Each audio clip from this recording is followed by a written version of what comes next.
दोस्तों, कभी आपने सोचा है कि ये जो विभिन्न अणु बनते हैं, इनका आकार अलग-अलग क्यों होता है? यानी इनकी ज्यामिति अलग-अलग क्यों होती है? जैसे हम बात करें कि जो बेरिलियम क्लोराइड है, तो वो रेखीय रूप में पाया जाता है। मीथेन है, तो वो चतुष्फलकीय रूप में टेट्राहेड्रल शेप में पाया जाता है। वाटर मॉलिक्यूल है तो वी शेप में पाया जाता है ना? और यदि हम NH3 को देखें तो वो पिरामिडल शेप में पाया जाता है। तो कैसे पता लगा सकते हैं कि अणुओं की ज्यामिति क्या होगी? वास्तव में किसी अणु की ज्यामिति को पता करने के लिए दो चीजें बहुत महत्वपूर्ण होती हैं। एक तो उस अणु के केंद्रीय परमाणु का संकरण और दूसरा उस केंद्रीय परमाणु पर उपस्थित आबंधी और अनाबंधी इलेक्ट्रॉन युग्मों की संख्या। यदि आपको ये दो चीजें पता हैं तो आप आसानी से बता सकते हैं कि जो अणु है उसकी आकृति या ज्यामिति क्या होगी। तो हम जानते हैं कि संकरण और उसमें उपस्थित बंधी और अनाबंधी, यानी जो बॉन्डेड इलेक्ट्रॉन्स हैं जो बॉन्ड बना रहे हैं, और अनाबंधी यानी जो कि बॉन्ड बनाने में पार्टिसिपेट नहीं कर रहे हैं। तो चलिए सबसे पहले हम जानते हैं कि ये संकरण क्या होता है।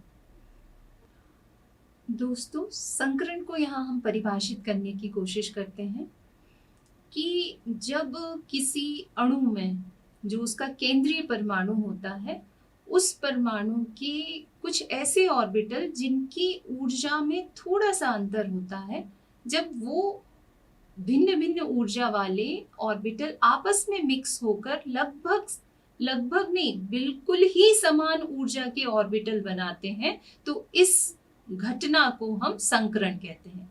यानी कि जब लगभग समान ऊर्जा के ऑर्बिटल आपस में मिक्स होकर एकदम समान ऊर्जा वाले ऑर्बिटल बनाए, तो उस घटना को क्या कहा जाता है? संकरण कहा जाता है। और संकरण के आधार पर आप अणु की ज्यामिति बता सकते हैं। संकरण के दौरान जो ऑर्बिटल बनते हैं वो ऑर्बिटल संकृत कक्षक कहलाते हैं, हाइब्रिड ऑर्बिटल्स कहलाते हैं, और इनकी संख्या वही होती है जितने ऑर्बिटल संकरण के दौरान संकरण करने में भाग लेते हैं।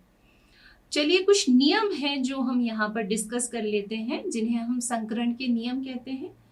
कि संकरण के दौरान किसी एक ही परमाणु या आयन के संयोजकता कोश, यानी कि उसका जो बाह्यतम कोश है, उनकी जो डिफरेंट ऊर्जा के जो कक्षक होते हैं जिनमें बहुत कम एनर्जी का डिफरेंस होता है, सिर्फ उन्हीं में संकरण होता है।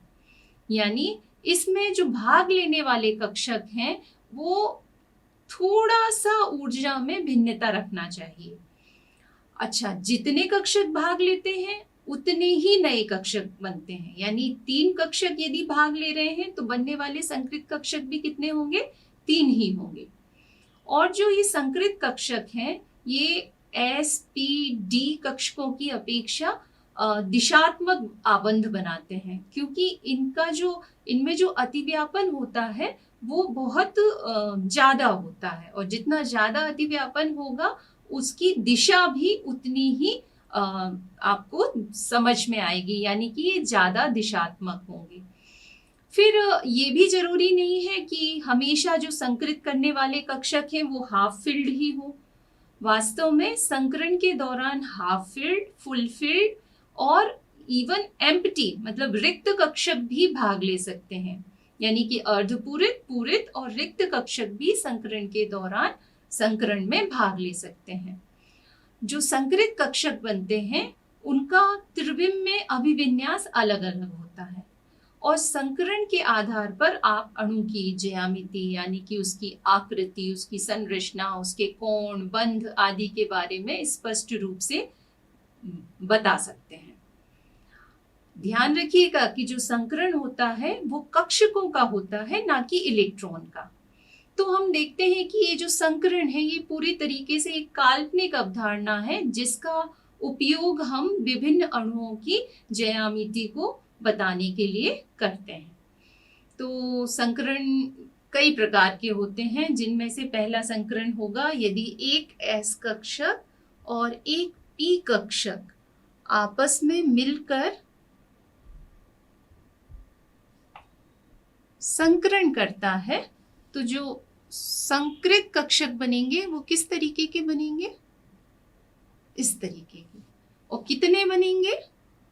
तो 2 बनेंगे, क्योंकि एक s ऑर्बिटल ले रहे हैं, एक p ऑर्बिटल ले रहे हैं। अब ये अरेंज कैसे होंगे? तो ध्यान रखिएगा कि जो संकृत कक्षक बनते हैं वो त्रिविम में इस प्रकार से अभिविन्यासित होते हैं कि वो अपने से मैक्सिमम डिस्टेंस पर रहें, मतलब दोनों के बीच जो डिस्टेंस होना चाहिए वो कैसा होना चाहिए? मैक्सिमम। तो ये अपने आप को इस तरीके से अरेंज करते हैं, यानी एक कक्षक ऐसा और एक जस्ट अपोजिट। तो इन दो संकृत कक्षकों के बीच का आप कोण देखें तो वो कोण कितना होता है? 180 डिग्री। और इसका जो शेप होता है वो कैसा होता है?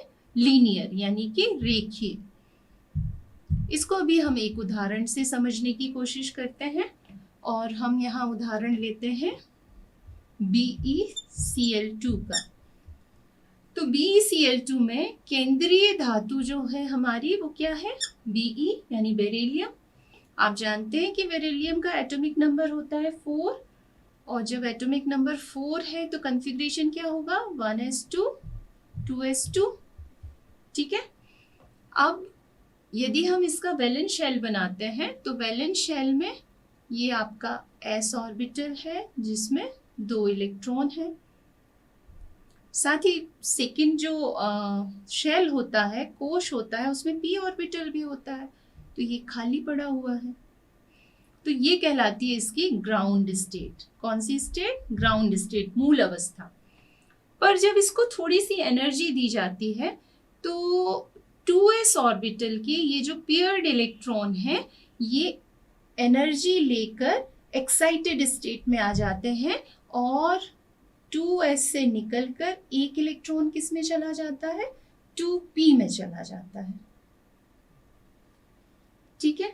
अब इसके बाद इसमें होता है संकरण, और संकरण के दौरान ये 2s ऑर्बिटल है और ये 2p ऑर्बिटल है। तो चूंकि ये एक ही कोश में स्थित है इसलिए इनकी ऊर्जा लगभग बराबर है। तो इन लगभग बराबर वाले जो ऊर्जा वाले ये ऑर्बिटल हैं इनमें संकरण होता है।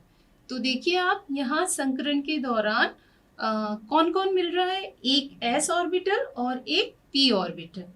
ठीक है। तो जो नए संकृत कक्षक बने वो नए संकृत कक्षक समान ऊर्जा के होंगे। ठीक है। कैसे होंगे? समान ऊर्जा के होंगे। ये एक sp है, ये दूसरा sp है। ठीक। तो अब जो क्लोराइड आयन आएगा वो इन संकृत कक्षकों के साथ अतिव्यापन करेगा और सिग्मा बंध बनाएगा। तो जो ये खाली पड़े हुए हैं ये p ऑर्बिटल है, और अब हमारा जो क्लोराइड आयन है वो आएगा और इसके साथ, क्लोराइड आयन ना बोले, क्लोरीन एटम बोले, तो ये इसके साथ शेयरिंग करेगा एक एक इलेक्ट्रॉन की। तो इस तरीके से ये sp संकरण यहाँ आपने देखा। तो यदि अब हम इसकी ज्यामिति देखने की कोशिश करें तो यहाँ पर हमारे जो 2 इलेक्ट्रॉन हैं अब वो sp संकृत कक्षक में रहेंगे। तो ये बेरिलियम है और ये इसके 2 sp कक्षक हैं, तो इनमें इलेक्ट्रॉन एक एक इलेक्ट्रॉन रहेगा। और ये इलेक्ट्रॉन किसके साथ अब शेयरिंग कर रहा है? क्लोराइड के साथ। और क्लोराइड का यदि हम वैलेंस शेल देखें तो वैलेंस शेल के p, इसका कॉन्फ़िगरेशन कैसे लिखेंगे आप? क्लोरीन एटॉमिक नंबर 17 यानी 1s2 2s2 2p 6 3s2 और 3p 5। ठीक है। तो लास्ट इलेक्ट्रॉन जो है वो किस में रहेगा? इसके p ऑर्बिटल में। 1 2 3 4 और ये 5। तो अभी जो ये p ऑर्बिटल बचा है उसमें अनपेयर्ड इलेक्ट्रॉन है। तो ये अनपेयर्ड इलेक्ट्रॉन वाला जो p ऑर्बिटल है वो बेरिलियम के संकृत कक्षक के साथ अतिव्यापन करेगा।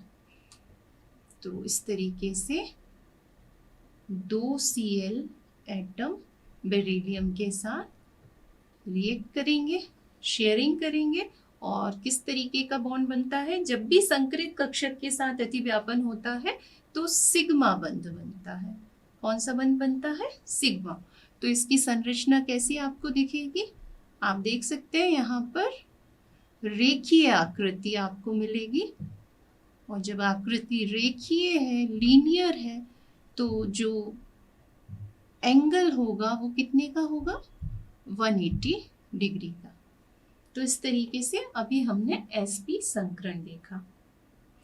चलिए अब हम एक और उदाहरण देखते हैं दूसरे संकरण का। दूसरा संकरण है sp2 संकरण। तो जैसे कि समझ में आ रहा है कि इस प्रकार के संकरण में एक s ऑर्बिटल होगा और लगभग समान ऊर्जा के 2 p ऑर्बिटल होंगे। तो जब ये आपस में मिलकर संकरित होंगे तो किस तरीके के कक्षक बनाएंगे? वैसे ही जैसे कि हमने पहले देखे थे, इस तरीके के sp2, क्योंकि एक s और 2 p है इसलिए sp2 कक्षक बनेंगे। और कितने कक्षक बनेंगे? एक s और 2 p, यानी कि टोटल हो गए 3। तो 3 sp2 कक्षक बनेंगे। अब ये 3 sp2 कक्षक त्रिविम में इस प्रकार से अपने आप को अभिविन्यासित करेंगे कि वो एक दूसरे से मैक्सिमम डिस्टेंस पर रहें। और इसके लिए वो जो अपनी आकृति बनाते हैं उसके लिए आप कुछ इस प्रकार की होगी।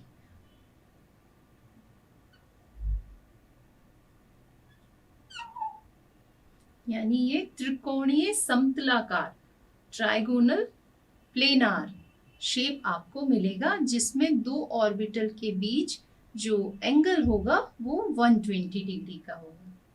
चलिए आइए इस प्रकार के संकरण को हम एक उदाहरण से समझने की कोशिश करते हैं। और उदाहरण के लिए हम यहाँ पर लेते हैं BCl3 का मॉलिक्यूल। तो BCl3 में जो केंद्रीय परमाणु है वो है बोरॉन, और बोरॉन का एटॉमिक नंबर होता है 5।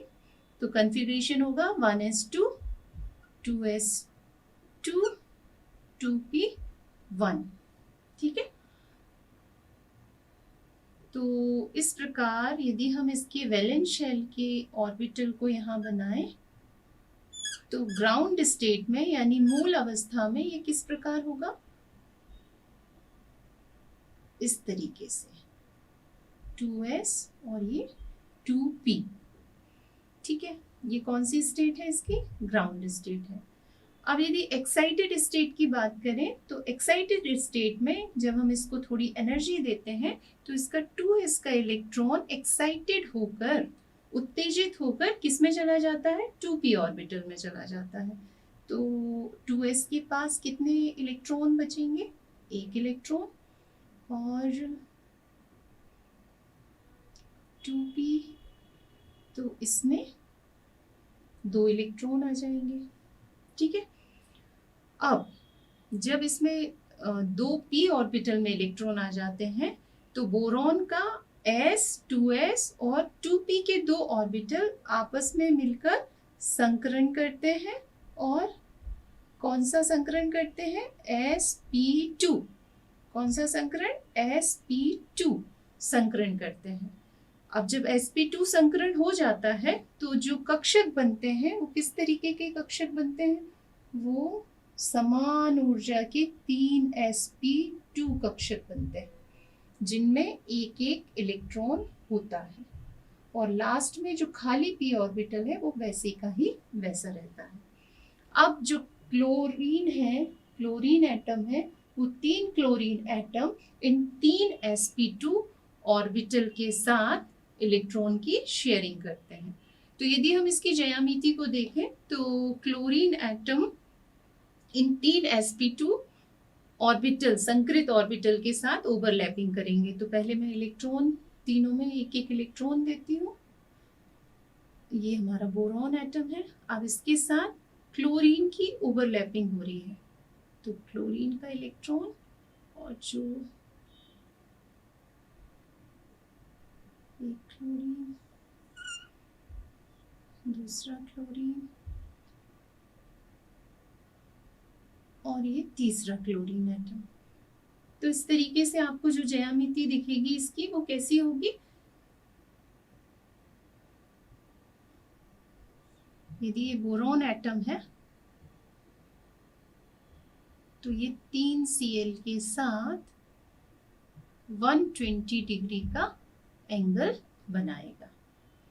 तो संकरण के आधार पर हम बता सकते हैं कि किसी अणु की ज्यामिति क्या होगी। ठीक इसी प्रकार जब हम sp3 संकरण की बात करते हैं तो हमको एक s और 3p कक्षकों के संकृत होने से 4 sp3 संकरण मिलते हैं, संकृत कक्षक मिलते हैं। और ये जो 4 sp3 कक्षक हैं वो अपने आप को इस प्रकार व्यवस्थित करते हैं कि मैक्सिमम डिस्टेंस पर वो रहें, और उस समय उनके बीच जो एंगल होता है वो 109 डिग्री 28 मिनट का होता है। और ऐसा होने के दौरान जो आकृति मिलती है वो किस प्रकार की आकृति होती है, चतुष्फल की आकृति होती है। ठीक इसी प्रकार यदि एक s 3p और एक d ऑर्बिटल आपस में संकृत होते हैं तो जो संकरण है वो sp3d संकरण कहलाता है। और जब sp3d संकरण होता है तो जो अणु की आकृति होती है वो त्रिकोणीय द्विपिरामिडीय ट्राइगोनल बाइपिरामिडल होती है। और यदि एक s 3p और 2d ऑर्बिटल आपस में संकृत होते हैं तो संकरण को हम sp3d2 संकरण कहते हैं। और इस संकरण से जो आकृति हमको मिलती है वो अष्टफल की होती है। जब एक s 3p और 3d ऑर्बिटल आपस में संकृत होते हैं तो जो संकरण होता है वो sp3d3 संकरण कहलाता है। और इस संकरण के दौरान जो हमें अणु की आकृति मिलती है वो पंचभुजीय द्विपिरामिडीय पेंटागोनल बाइपिरामिडल होती है। तो यदि हमारे अणु में किसी भी प्रकार का कोई अनाबंधी इलेक्ट्रॉन नहीं है, लोन पेयर नहीं है, तो हम सिर्फ संकरण से उसकी ज्यामिति को बता सकते हैं। पर यदि हमारे अणु में कोई एकाकी इलेक्ट्रॉन युग्म है तो फिर अणुओं की आकृति उन इलेक्ट्रॉन युग्मों के बीच होने वाले प्रतिकर्षण पर भी निर्भर करती है। और इन प्रतिकर्षण को बताने के लिए एक सिद्धांत दिया गया जिसका नाम है वेस्पर सिद्धांत। चलिए तो अब हम देखते हैं ये वेस्पर सिद्धांत क्या है। सहसंयोजक अणुओं की ज्यामिति को स्पष्ट करने के लिए सिजविक और पॉवेल नाम के साइंटिस्ट ने अपना एक सिद्धांत दिया जिसे संयोजकता कोश इलेक्ट्रॉन युग्म प्रतिकर्षण सिद्धांत या VSEPR valence shell electron pair repulsion theory यानी वेस्पर थ्योरी कहते हैं। बाद में इस सिद्धांत को गिलेस्पी और नाइहोम ने और आगे डेवलप किया। इस सिद्धांत के अनुसार जो अणु होते हैं उनकी आकृति यानी कि उनकी ज्यामिति केंद्रीय परमाणु द्वारा बनाए गए सहसंयोजक आबंधों की व्यवस्था पर निर्भर करती है। और यह व्यवस्था संयोजकता कोश में विद्यमान इलेक्ट्रॉन युग्मों यानी कि बंधित इलेक्ट्रॉन युग्म या अनाबंधित इलेक्ट्रॉन युग्मों की संख्या पर निर्भर करती है। यदि हम इस सिद्धांत के प्रमुख अभिग्रही देखें तो इस सिद्धांत के अनुसार किसी अणु के केंद्रीय परमाणु के संयोजकता कोश में जो संयोजकता इलेक्ट्रॉन युग्म से युग्म वाले जो ऑर्बिटल होते हैं वो अपने आप को स्पेस में इस प्रकार व्यवस्थित करते हैं कि वो एक दूसरे से अधिकतम दूरी पर रहें। ऐसा क्यों? ऐसा इसलिए कि यदि वो अधिकतम दूरी पर रहेंगे तो उनमें जो प्रतिकर्षण होगा वो न्यूनतम होगा। और यदि प्रतिकर्षण न्यूनतम होगा तो उस अवस्था में अणु की ऊर्जा भी न्यूनतम होगी। और जब अणु की ऊर्जा न्यूनतम होती है तो उसका स्थायित्व अधिकतम होता है। उदाहरण के लिए यदि हम बात करें कि किसी अणु के केंद्रीय परमाणु के चारों ओर 2 संयोजकता इलेक्ट्रॉन युग्म हैं तो वो किस प्रकार अरेंज होंगे? तो वो इस प्रकार अरेंज होंगे कि वो सीधी रेखा में रहें, क्योंकि केवल वही स्थिति एक ऐसी है जिसमें उनके बीच मैक्सिमम डिस्टेंस रहेगा। जैसे कि अभी हमने उदाहरण के लिए देखा था कि BeCl2 में जो दो इसकी ज्यामिति बन रही है उसमें दोनों जो बेरिलियम क्लोराइड आबंध है वो अपने आप को इस तरीके से व्यवस्थित करता है कि अणु की आकृति रेखीय होती है। ठीक इसी प्रकार यदि हम बात करें कि केंद्रीय परमाणु के संयोजकता कोश में यदि 3 इलेक्ट्रॉन युग्म हैं, तब वो 3 आबंध इस प्रकार से रहेंगे कि वो अपने से मैक्सिमम डिस्टेंस पर हो। तो उस कंडीशन में मैक्सिमम डिस्टेंस कब आता है? जब उन आबंधों के बीच 120 डिग्री का कोण बनता है। और ये स्थिति कब होती है? जब वो समत्रिभुज आकार में अपने आप को अरेंज करता है। तो इस प्रकार हम विभिन्न इलेक्ट्रॉन युग्मों की संख्या यानी बंधित इलेक्ट्रॉन युग्मों की संख्या के आधार पर अणु की ज्यामिति को बता सकते हैं। जैसे कि यदि इलेक्ट्रॉन युग्म संख्या 2 है तो अणु की ज्यामिति रेखीय होगी, और अणु की ज्यामिति यदि रेखीय है तो आबंध कोण कितना होगा? 180 डिग्री। उदाहरण हमने अभी देखा BeCl2। ठीक इसी प्रकार यदि संयोजकता कोश में बंधित इलेक्ट्रॉन युग्मों की संख्या 3 है तो उसकी ज्यामिति त्रिकोणीय समतलाकार होगी, और उनके बीच जो आबंध कोण होगा वो 120 डिग्री का होगा। हमने देखा BF3 या BCl3 इसका एग्जाम्पल है। यदि संयोजकता कोश में बंधित इलेक्ट्रॉन युग्मों की संख्या 4 हुए तो उनकी ज्यामिति चतुष्फलकीय होगी, और उस स्थिति में उनके बीच जो बंध कोण बनेगा वो 109 डिग्री 28 मिनट का होगा। उदाहरण के लिए हमारे जितने भी एल्केन हैं जैसे कि मेथेन। फिर यदि बंधित इलेक्ट्रॉन युग्मों की संख्या 5 है तो त्रिकोणीय द्विपिरामिडीय आकृति होगी, और जो बंध कोण बनेगा वो 2 होंगे यहाँ पर, एक 120 डिग्री के और 3 होंगे 120 डिग्री के और 2 होंगे 90 डिग्री के। इसका उदाहरण है PCl5। यदि बंधित इलेक्ट्रॉन युग्मों की संख्या 6 है तो फिर उसकी अष्टफलकीय आकृति होगी, ऑक्टाहेड्रल, और उस स्थिति में जो बंध कोण होगा वो 90 डिग्री होगा। उदाहरण के लिए हमने देखा SF6 इसका एक उदाहरण है। ठीक इसी प्रकार यदि बंधित इलेक्ट्रॉन युग्मों की संख्या 7 है तो फिर उसकी पंचभुजीय द्विपिरामिडीय आकृति होगी, और उस कंडीशन में जो बॉन्ड एंगल होंगे वो 72 डिग्री और 90 डिग्री के होंगे। इसका उदाहरण है IF7। तो जो किसी अणु की ज्यामिति है वो संयोजकता कोश में जो बंधित इलेक्ट्रॉन युग्म है उनकी संख्या पर निर्भर कर रही है। अब यदि आपका अणु ऐसा है कि जिसमें बंधित इलेक्ट्रॉन युग्म के साथ अनाबंधित इलेक्ट्रॉन युग्म भी है, तो अणु की जो ज्यामिति होगी वो दोनों पर निर्भर करेगी, बंधित और अनाबंधित दोनों इलेक्ट्रॉन युग्मों पर निर्भर करेगी। फिर इन्होंने बताया कि जो केंद्रीय परमाणु है उस केंद्रीय परमाणु की जो सतह होती है उस पर बंधित इलेक्ट्रॉन युग्म की अपेक्षा जो लोन पेयर होता है, जो नॉन बॉन्डेड इलेक्ट्रॉन पेयर होता है, वो ज्यादा स्थान घेरता है। ऐसा इसलिए होता है क्योंकि ये जो नॉन बॉन्डेड इलेक्ट्रॉन पेयर है वो दोनों नाभिकों से संबंध रखता है। इसके बाद उन्होंने बताया कि यदि केंद्रीय परमाणु की सतह पर बंधित और अनाबंधित इलेक्ट्रॉन युग्म दोनों हैं, तो जो बंधित इलेक्ट्रॉन युग्म होता है उसकी अपेक्षा अनाबंधित इलेक्ट्रॉन युग्म यानी कि लोन पेयर यानी कि नॉन बॉन्डेड इलेक्ट्रॉन्स अधिक स्थान घेरते हैं।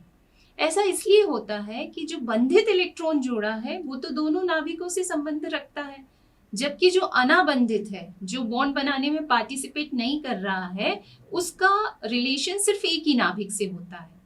तो जो अनाबंधी इलेक्ट्रॉन युग्म है उसका ऑर्बिटल अधिक स्थान घेरता है, इसलिए यह जो बॉन्डेड इलेक्ट्रॉन पेयर हैं उनके कक्षक को थोड़ा दबा देता है, जिससे वो थोड़ा सा उनका जो एंगल है वो चेंज हो जाता है, वो दब जाते हैं, या हम कहें उनमें प्रतिकर्षण होता है। इसके कारण कोणों में परिवर्तन हुआ, और कोणों में परिवर्तन हुआ तो अणु की आकृति बदल जाती है। इसे हम लोन पेयर इफेक्ट यानी एकाकी इलेक्ट्रॉन युग्म प्रभाव भी कहते हैं। और इसके अनुसार यदि हम विभिन्न इलेक्ट्रॉन युग्मों के बीच होने वाले प्रतिकर्षण का क्रम देखें तो लोन पेयर के बीच होने वाला प्रतिकर्षण सबसे ज्यादा होता है, इसके बाद लोन पेयर बॉन्ड पेयर के बीच होने वाला प्रतिकर्षण, और सबसे कम प्रतिकर्षण बॉन्ड पेयर में होता है। तो यदि हम विभिन्न संयोजकता कोश में उपस्थित इलेक्ट्रॉन युग्म को देखें तो हम उसकी ज्यामिति को भी बता सकते हैं। चलिए, तो अब हम संकरण और केंद्रीय परमाणु पर उपस्थित विभिन्न इलेक्ट्रॉन युग्मों के आधार पर अणुओं की ज्यामिति को जानने की कोशिश करते हैं। यदि केंद्रीय परमाणु के संयोजकता कोश में विद्यमान कुल इलेक्ट्रॉन युग्म का मान 2 हो तो और केंद्रीय परमाणु में जो संकरण की अवस्था होगी डेफिनेटली sp होगी, क्योंकि इलेक्ट्रॉन युग्म 2 है, और उस कंडीशन में बॉन्ड पेयर की संख्या भी कितनी होगी 2, और लॉन पेयर कोई भी नहीं है। यानी इस कंडीशन में अणु की ज्यामिति रेखीय होगी और कोई डिस्टरबेंस यहाँ पर नहीं होगा, क्योंकि लोन पेयर है ही नहीं। तो सिर्फ जो प्रतिकर्षण होगा वो बॉन्ड पेयर में होगा। इसके उदाहरण अभी हमने देखे थे, BeCl2, BeF2, CO2 आदि इसके उदाहरण हैं। यदि केंद्रीय परमाणु के संयोजकता कोश में कुल इलेक्ट्रॉन युग्म 3 है, तब संकरण होगा sp3, और sp3 संकरण होगा sp2, और sp2 संकरण में जो बॉन्ड पेयर की संख्या है वो 2 तरीके की हो सकती है। हो सकता है तीनों ही बॉन्ड पेयर हो, या हो सकता है 2 बॉन्ड पेयर हो, 1 लॉन पेयर हो। तो जब तीनों बॉन्ड पेयर होते हैं और लॉन पेयर 0 होता है, उस समय किसी भी प्रकार का कोई डिस्टरबेंस नहीं होता और उसकी आकृति त्रिकोणीय समतलाकार होती है। और इसके उदाहरण जैसे हमने देखा था अभी BF3, ठीक इसी तरीके से AlCl3, SO3 आदि इसके उदाहरण हैं। पर यदि बॉन्ड पेयर की संख्या 2 होती है और साथ में एक लोन पेयर भी उपस्थित होता है, तो ये अपने आप को अरेंज्ड तो त्रिकोणीय समतलाकार रूप में करने की कोशिश करता है, पर लॉन पेयर बॉन्ड पेयर के बीच प्रतिकर्षण के कारण इसकी आकृति थोड़ी सी झुकी हुई होती है। और इसके कई उदाहरण आपको देखने को मिलेंगे, जैसे कि PbCl2, SnCl2, SO2, है ना, ये इसके उदाहरण हैं। अब बात करते हैं कि यदि केंद्रीय परमाणु के संयोजकता कोश में 4 इलेक्ट्रॉन युग्म, तो उसमें संकरण होगा sp3। अब 4 इलेक्ट्रॉन युग्म का जो डिस्ट्रीब्यूशन है वो कैसे हो सकता है? हो सकता है कि चारों इलेक्ट्रॉन युग्म बॉन्ड पेयर हो और कोई भी लॉन पेयर नहीं हो सकता है 3 बॉन्ड पेयर हो और 1 लॉन पेयर हो, या हो सकता है कि 2 बॉन्ड पेयर हो और 2 लॉन पेयर हो। तो जब चारों बॉन्ड पेयर होते हैं और कोई भी लॉन पेयर नहीं होता, तब इसकी आकृति और ज्यामिति, यानी इसकी यदि हम टोटल व्यवस्था देखें त्रिविम में, तो वो चतुष्फल की होती है। इसका उदाहरण CH4, CCl4 एक्सेट्रा। यदि इसमें बंधित इलेक्ट्रॉन युग्मों की संख्या 3 है और लॉन पेयर की संख्या 1 है, तो थोड़ा सा लॉन पेयर बॉन्ड पेयर प्रतिकर्षण भी यहाँ पर होगा, जिसके कारण अब इसकी ज्यामिति चतुष्फलकीय ना होकर कैसी हो जाएगी? होना तो चाहिए थी चतुष्फलकीय, क्योंकि sp3 संकरण में आकृति होती है चतुष्फलकीय, मगर अब चतुष्फलकीय ना होकर कैसी हो जाएगी? पिरामिडीय। इसका सबसे अच्छा उदाहरण है NH3 या PH3 या PCl3।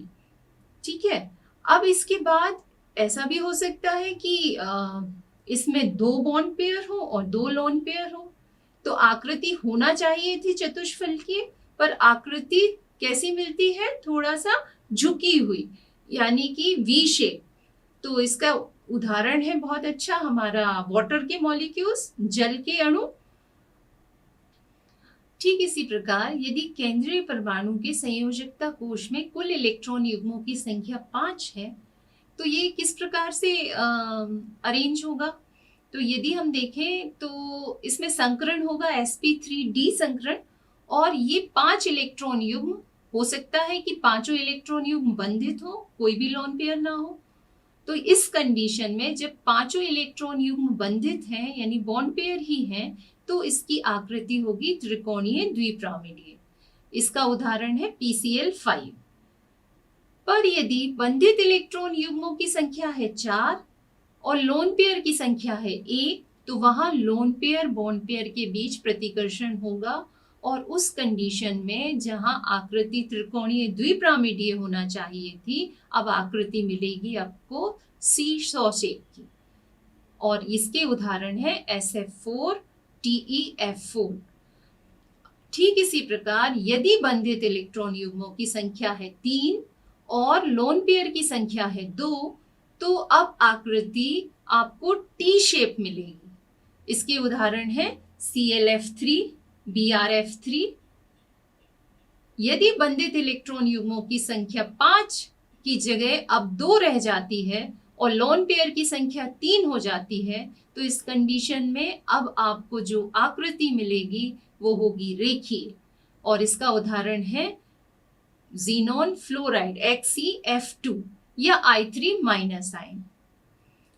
अब यदि हम नेक्स्ट देखें कि केंद्रीय परमाणु के संयोजकता कोश में यदि कुल इलेक्ट्रॉन युग्मों की संख्या 6 है, तो संकरण होगा sp3d2, और sp3d2 संकरण में 2 प्रकार की यहाँ पॉसिबिलिटी है कि ये जो बंधित इलेक्ट्रॉन युग्म है वो 2 नहीं 3 प्रकार की यहाँ हम संभावनाएं देख सकते हैं।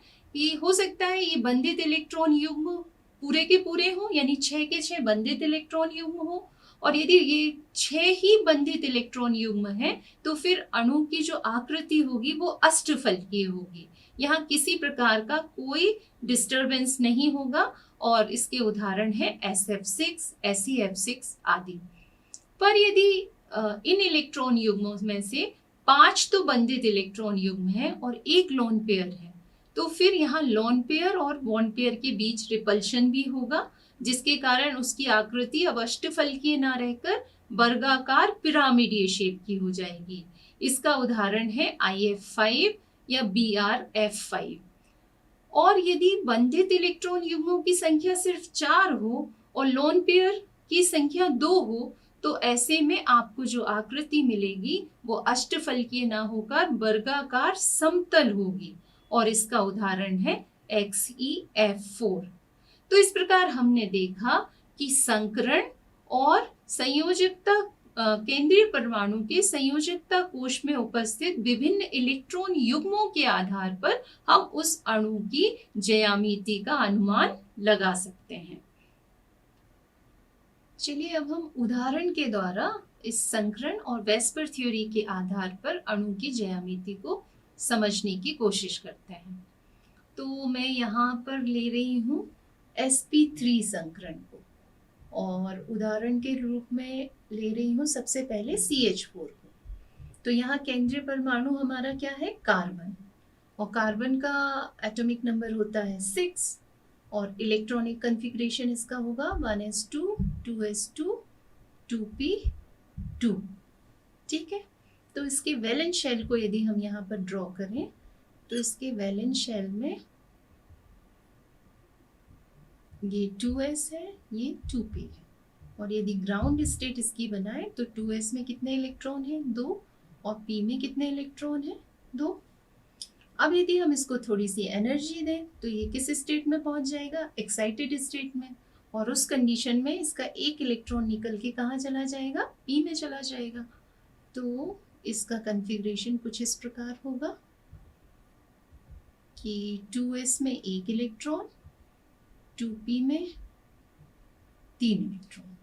ठीक है, अब इन चारों ऑर्बिटल में यानी 2s और 2p के 3 ऑर्बिटल में क्या होता है? संकरण होता है। तो 1s और 3p, तो संकरण का प्रकार कौन सा होगा? sp3। और जब sp3 संकरण होता है तो हम जानते हैं कि उसकी जो ज्यामिति होती है वो कौन सी होती है? चतुष्फल की। यानी अब ये कार्बन हाइड्रोजन के साथ ओवरलैपिंग करके इलेक्ट्रॉन्स की शेयरिंग करेगा और क्या बनाएगा? सिग्मा बॉन्ड बनाएगा। तो ये चारों CH बॉन्ड किस तरीके से अरेंज होंगे? कुछ इस तरीके से। ठीक है, तो ये इसकी जो ज्यामिति होगी वो चतुष्फल के रूप में होगी, और यहाँ पर जो एंगल होगा वो कितने डिग्री का होगा? 109 डिग्री 28 मिनट का एंगल होगा। यहाँ आप देखेंगे कि यहाँ किसी भी प्रकार का कोई लोन पेयर नहीं है, तो सिर्फ जो प्रतिकर्षण हो रहा है वो बॉन्ड पेयर के बीच में हो रहा है। कोई लोन पेयर या लोन पेयर बॉन्ड पेयर प्रतिकर्षण यहाँ काम नहीं कर रहा, इसलिए इसकी ज्यामिति डिस्टर्ब नहीं होगी और ये चतुष्फलकीय यानी टेट्राहेड्रल शेप की होगी। चलिए अब इसी sp3 संकरण में अब हम दूसरा मॉलिक्यूल लेते हैं, किसका? NH3 का। तो यहाँ केंद्रीय परमाणु हमारा है नाइट्रोजन, जिसका एटॉमिक नंबर कितना होता है? 7। तो इलेक्ट्रॉनिक कॉन्फ़िगरेशन होगा 1s2 2s2 2p3। ठीक है। यदि हम इसके वैलेंस शेल को यहाँ पर बनाएं तो ये कुछ इस प्रकार होगा 2s और 2p। तो s में 2 इलेक्ट्रॉन और p में 3 इलेक्ट्रॉन। तो इसकी ग्राउंड स्टेट इस प्रकार होगी। पर यदि हम इसको एक्साइटेड स्टेट में लाते हैं तब भी इसकी जो कॉन्फ़िगरेशन होगा वो इसी प्रकार का होगा, यानी 2s में 2 इलेक्ट्रॉन और p में 1-1 इलेक्ट्रॉन।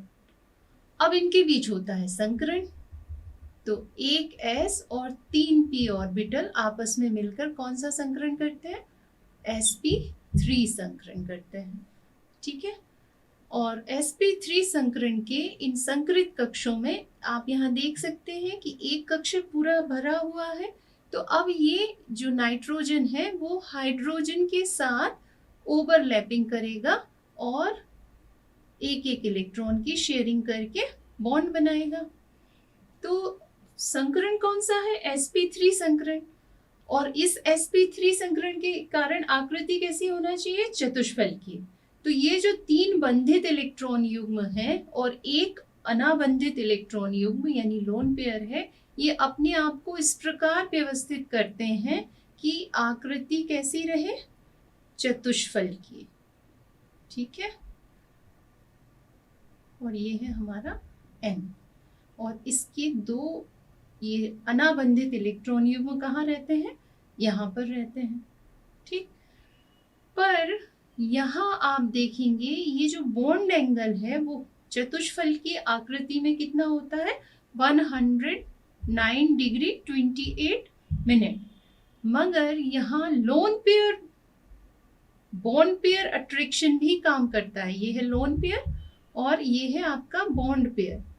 तो जहाँ CH4 में कोई लोन पेयर नहीं था तो सिर्फ बॉन्ड पेयर प्रतिकर्षण काम कर रहा था और उसके कारण उसमें जो एंगल था वो 109 डिग्री 28 मिनट का था। पर चूंकि यहाँ लोन पेयर और बॉन्ड पेयर प्रतिकर्षण भी काम कर रहा है, जिसके कारण ये इन जो बॉन्ड हैं उनको थोड़ा दबा देता है, जिससे बॉन्ड एंगल 109 डिग्री 28 मिनट से घटकर कितना हो जाता है? लगभग 160 डिग्री रह जाता है, जिसके कारण अब अमोनिया अणु की जो आकृति है वो चतुष्फलकीय ना होकर कैसी हो जाती है? पिरामिडीय हो जाती है। तो इस प्रकार हमने देखा कि यदि संकरण sp3 ही है पर यदि उसमें कोई लोन पेयर आया तो उसकी आकृति कैसी हो गई? थोड़ी सी डिस्टॉर्टेड हो गई और चतुष्फलकीय ना होकर अब किस शेप की है? पिरामिडीय शेप की है। चलिए अब इसी sp3 संकरण में हम एक और यौगिक लेते हैं H2O। ये हमारा तीसरा यौगिक है जिसके बारे में हम यहाँ इसकी आकृति के बारे में यहाँ जानेंगे।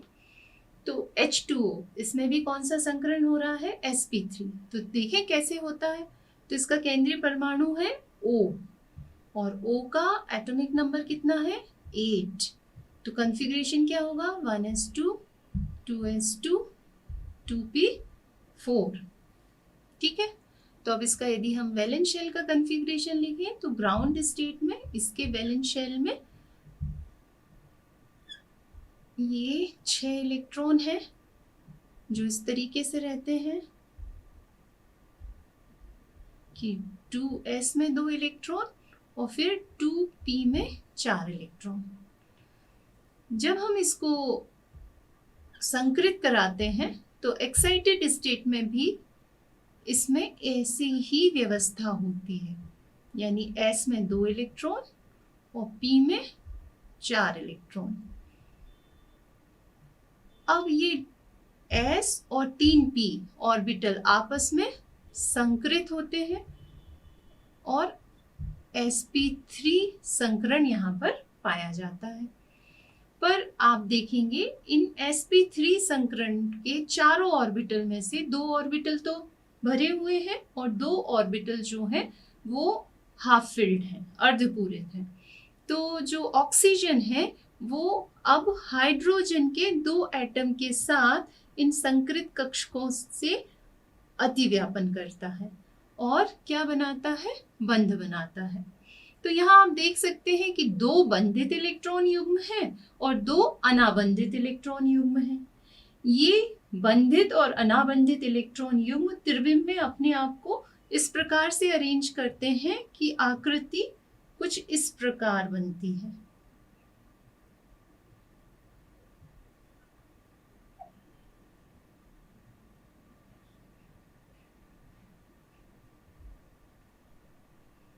ये 2 बंधित इलेक्ट्रॉन युग्म और ये 2 लोन पेयर।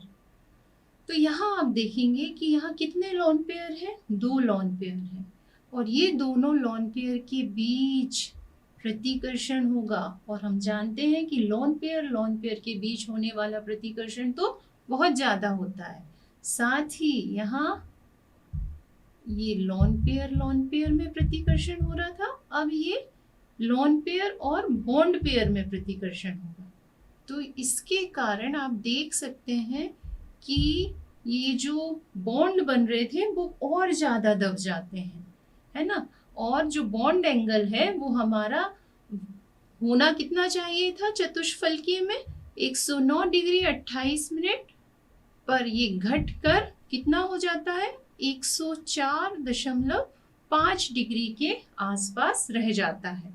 और जो आकृति है वो वाटर मॉलिक्यूल की आकृति वो आपको वी शेप में दिखाई देती है, यानी आकृति डिस्टॉर्टेड हो गई, डिस्टर्ब हो गई और थोड़ा सा बेंट शेप यानी झुका हुआ शेप, जिसके कारण इसकी आकृति वी शेप में आपको दिखाई देती है। तो इस तरीके से अभी हमने देखा कि sp3 संकरण में जब कोई लोन पेयर नहीं है तो आकृति चतुष्फलकीय होती है, यदि एक लोन पेयर है तो आकृति पिरामिडीय हो जाती है और यदि 2 लोन पेयर है तो आकृति झुकी हुई वी शेप की आकृति आपको मिलती है। तो इस प्रकार दोस्तों हम संकरण और केंद्रीय परमाणु पर उपस्थित इलेक्ट्रॉन युग्मों के आधार पर हम किसी भी अणु की ज्यामिति के बारे में बता सकते हैं।